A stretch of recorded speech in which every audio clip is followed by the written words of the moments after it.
Olá, eu sou Alice e estamos falando de relacionamentos sociais.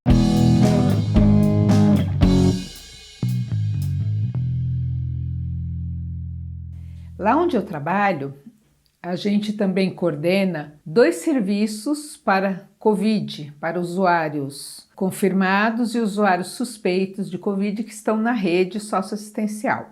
E aí teve 2 fatos essa semana que me chamou a atenção. Quando o usuário está em qualquer um dos 2 serviços e recebe alta, ou por ter negativado no exame, ou por ter passado o período recomendado, o nosso serviço de abordagem é acionado para fazer o transporte desse usuário do local de onde ele está, de um dos nossos serviços, para o serviço de origem de onde ele veio. Então, o orientador vai lá com uma guia para retirar o usuário no veículo e levar até o novo. Como é alta, junto com esta guia, ele, além do usuário, tem que pegar a papelada de alta, para quando chega no centro de acolhida regular, além de deixar o usuário lá, apresentar para o serviço de que todo o processo foi realizado. E aí a equipe foi buscar algumas pessoas para levá-los nos respectivos centros de acolhida, onde eles estavam vinculados, e esqueceram de pegar a papelada de alta. E aí levou a pessoa até o serviço, chegou lá no serviço, peraí, cadê a papelada de alta? Porque tem que comprovar que a pessoa não está mais com risco de contaminar as outras e disseminar a doença. E aí não estava com papel. A equipe teve que voltar até o centro de acolhida Covid para retirar a papelada e retornar no local onde elas deveriam deixar a pessoa junto com a papelada para terminar o trabalho. E aí o que acontece, né? 2 viagens, perda de tempo, não otimização do tempo, o outro que estava esperando, que estava junto, que ia para outro lugar, teve que esperar também. Então todo um transtorno que poderia ter sido evitado se tivesse prestado atenção. E não é uma equipe nova, não é uma equipe que começou agora, é uma equipe que já está fazendo isso há bastante tempo. Mas por quê? Estava fazendo no automático, sem prestar muita atenção. Num outro dia, também com a equipe de orientadores, eles tinham que pegar o usuário do centro de acolhida que eles estavam suspeitos e foi confirmado o positivo.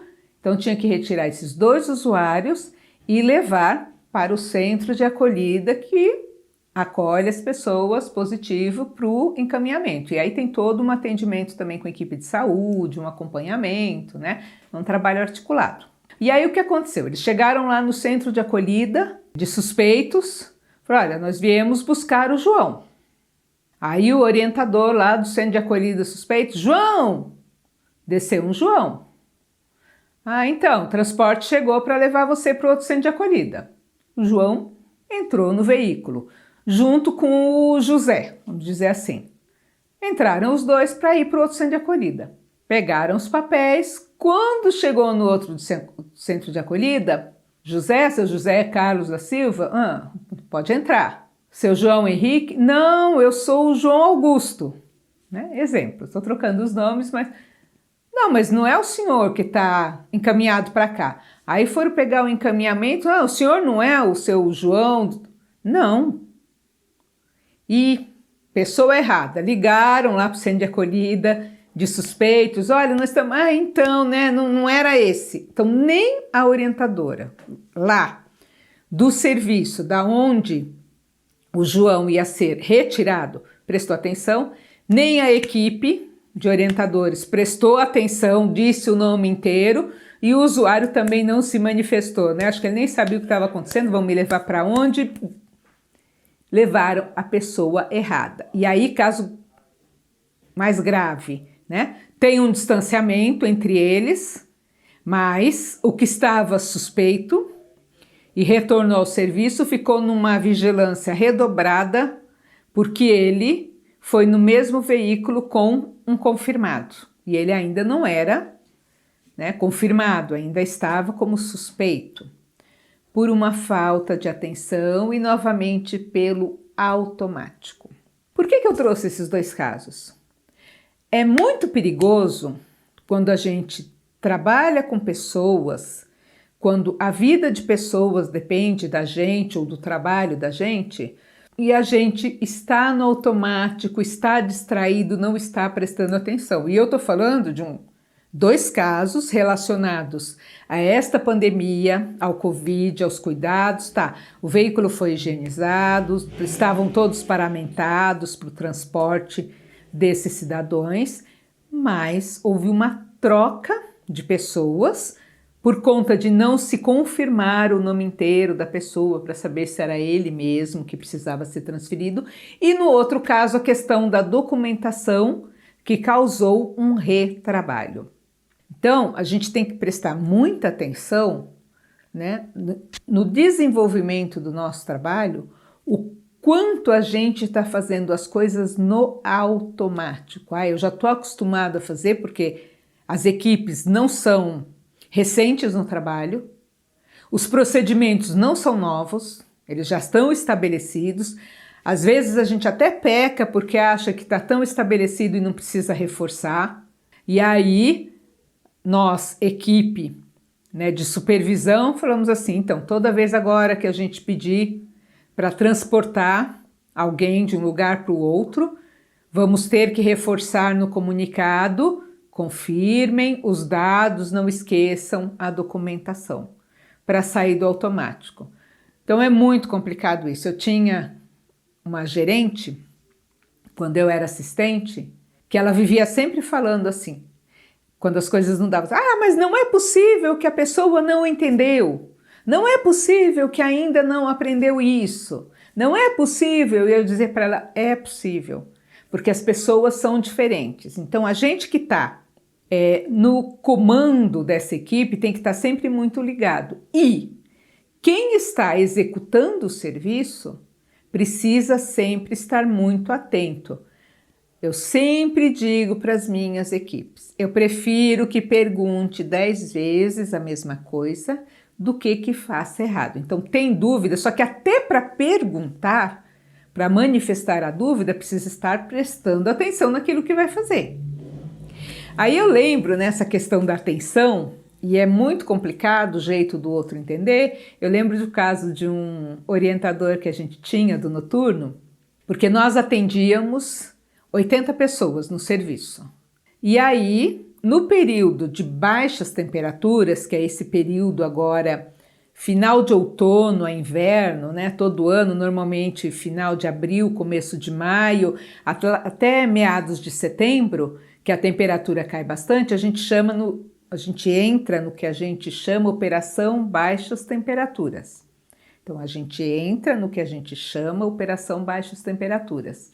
E neste período, os serviços que têm possibilidade de espaço físico fazem um ajuste para receber usuários a mais. Então eu estou lá, eu tenho 80 usuários, como a gente tinha na época, e 20% da capacidade é aditada, ou seja, é acrescentada no convênio para eu atender durante este período do inverno, para as pessoas não ficarem na rua, atender 96 pessoas. Então são os 80 mais 20%, 16, 96 pessoas. E aí a gente tem também uma rotatividade dentro do centro de acolhida que a gente estima em torno de 10% de faltas à noite, de ausência. Eu atendi 80, mais ou menos 8 faltavam. Então eu tinha umas vagas, além das 16 vagas aditadas, eu tinha mais uma quantidade de vagas dos faltosos, para completar os 96. O pensamento é: eu tenho vaga para 96 nesse período, eu vou atender 96 pessoas. E aí, num plantão à noite, dava certinho, eu atendia 96 pessoas. No outro plantão, atendia 80, 85, 90, e quando alguém solicitava uma vaga, o orientador dizia que não tinha vaga. E aí era complicado, porque no outro dia a gente chamava e ia conversar. Por que não preencheu todas as vagas? Não, mas eu preenchi. Como assim preenchi? Olha, eu atendi os 80, mas não é os 80. Nós estamos em operação baixas temperaturas. Quantos usuários a gente atende a mais? 16. Tá. Então, quantas vagas você vai atender? 80 mais 16, tá. 96, tá. Só que faltaram 5 pessoas. Quantas pessoas você pode atender? 80 mais 16, 96. Só que aqueles 5 faltosos não entravam na conta dele nunca. E a gente tentava todo dia, explicava. Vamos arredondar para 100. 100, faltou 10. Quantas pessoas você vai atender? E ele ficava lá, ele não conseguia entender a conta. E era uma pessoa que estava ali toda noite. Porque não parava para pensar no atendimento. E todo o tempo que a gente trabalha na área da assistência, a gente tem que parar para pensar no atendimento, porque cada pessoa tem um processo diferente, uma necessidade diferente, um jeito diferente até de entender aquilo que a gente vai falar. Então tem que estar muito atento com o trato com os funcionários, tem que estar muito atento com o trato com os usuários e tomar cuidado para não entrar simplesmente no automático. É isso. E aí eu não penso, eu não faço conta, eu não diminuo, eu não preencho a vaga do faltoso, eu levo a pessoa para o lugar errado e aí não dá certo.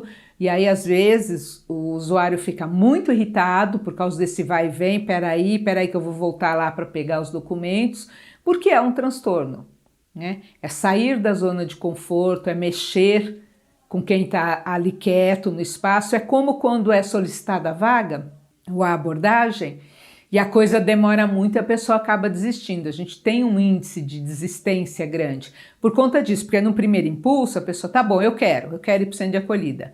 Aí você vai demorando muito, ela vai pensando assim, mas eu vou chegar lá, não conheço ninguém, aí eu não sei se vai ter comida ou não, eu não sei se as minhas coisas vão poder entrar. Ela começa a pensar nos porquês, nos senãos, no talvez, e aí quando você finalmente consegue a vaga, ele fala assim, não quero mais, deixa para lá, eu vou assinar a recusa porque eu desisti. A gente teve um caso também esses dias, nesse serviço de Covid, de uma mãe com 2 filhos, suspeitos, né? A menina de 9 meses tinha até ficado internada, né, com comprometimento pulmonar por conta do Covid, e a mãe e o irmão estavam suspeitos. E a mãe foi piorando, foi acolhida nesse centro de acolhida, mas ela não estava em nenhum serviço da rede, ela estava na rua. Foi acolhida e aí chegou num ponto que ela estava passando mal e a equipe de saúde falou assim, nós vamos ter que internar. E aí as crianças não podem ir junto, o que é que a gente faz com as crianças? O serviço não é para as crianças ficarem sem a presença da mãe. Então a gente coloca as crianças no SAICA, aciona o conselho tutelar para a mãe poder ser internada. Mas e depois para a mãe buscar essas crianças? Se ela não conseguir mais tirar do SAICA, se as crianças forem abrigadas definitivamente, e aí ela está em situação de rua, ela não tem como oferecer moradia, como garantir a segurança das crianças, então ela corre o risco de perder a guarda, corre.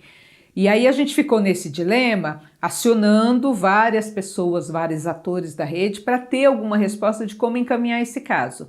Só que isso passou um dia, ela foi para o hospital, fez o exame, recusou a internação, voltou para o centro de acolhida para ficar com as crianças, suspeito, e aí foi dito que se ela piorasse era para acionar o SAMU e se ela fosse com o SAMU era para chamar o conselho tutelar para as crianças, mas sem uma resposta, uma garantia, uma tranquilidade de que ela reaveria a guarda dos filhos. E aí chegou num ponto que ela desistiu do atendimento, ela assinou uma recusa, que ela não queria mais permanecer ali, a gente não tem como obrigar, e ela voltou para a rua com as 2 crianças. Então, às vezes, a rede demora para ter respostas, as pessoas deixam para depois ou não estão prestando muita atenção no que está acontecendo e isso compromete o atendimento. O resultado? Não sei, a gente vai ver com o tempo. Mas são exemplos para a gente pensar em como estamos desempenhando os nossos papéis. Tá no automático? Porque se eu for fazer o arroz no fogão no automático pensando em outra coisa, pode ser que queime, pode ser que pegue fogo, pode ser que o gás acabe e o arroz nem chegue a ficar cozido, pode acontecer uma série de coisas. Então é preciso atenção no desenvolvimento dos trabalhos e principalmente no atendimento às pessoas. Pense nisso. Eu sou Alice e estamos falando de relacionamentos sociais. Até a próxima!